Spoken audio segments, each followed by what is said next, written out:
Malgré ses potentialités multiformes, l'Afrique fait constamment face au terrorisme, l'extrémisme violent et les effets néfastes des changements climatiques avec une certaine prégnance de ces menaces dans les pays du Sahel. Un constat rappelé lors du forum sur la paix, la sécurité et la gouvernance tenu en marge du sommet des dirigeants États-Unis-Afrique fait état de ce que la Mauritanie, le Tchad, le Mali, le Burkina Faso et le Niger sont les plus affectés par ces fléaux. Dans son diagnostic, le président nigérien Mohamed Bazoum souligne l'aménuisement des ressources naturelles comme cause majeure de cette insécurité. La violence dans le Sahel, elle procède de la combinaison d'un certain nombre de facteurs à caractère structurel, d'autres contingents.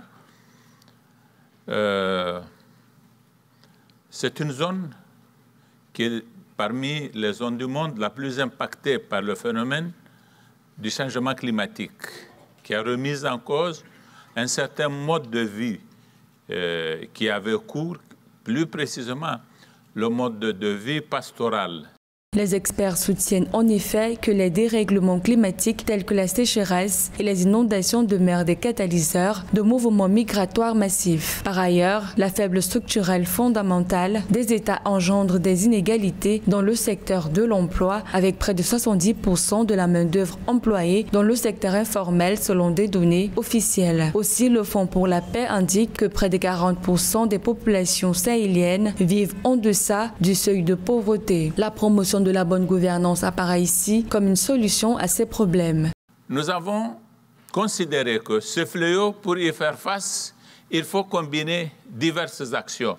La première, c'est de promouvoir malgré tout. Et pour cela, justement, nous avons un défi devant nous. Il s'agit de promouvoir la démocratie, de promouvoir l'état de droit, le respect des droits de l'homme.